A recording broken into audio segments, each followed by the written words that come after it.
এমন সমস্ত সাধকের লোক আমার দেখা হয়েছে, আমার সামনে বসে বলছে আমি যখন নির্বিকল্পে থাকি আমাকে বলছে, মানে একেবারে শেষ। তখন দৈবের থেকেই দেবতার সাথে আমার কথাবার্তা আমি তো হাত জোর করে প্রায় শুনতেছি। তারপর কি হয়, তিনি যখন আমাকে আদেশ করেন সেই মতেই আমি কাজ করি। তারপর মানুষের সুখ দুঃখ ব্যথার কথা যখন আমাকে জানায়, আমি নির্বিকল্প থেকে দেবতাকে জানাই।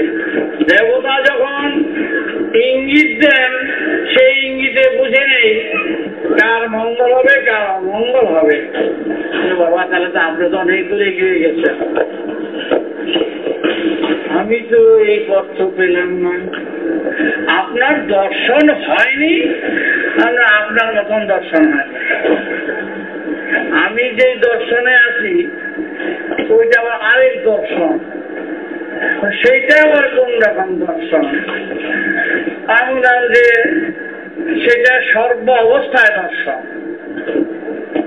আপনি তো নির্বিকল্প থেকে দর্শন পান, আর আমি জাগ্রত অবস্থায় সর্ব অবস্থায় হাঁটা চলায় পথে সর্ব অবস্থায় আমি দর্শন পাই।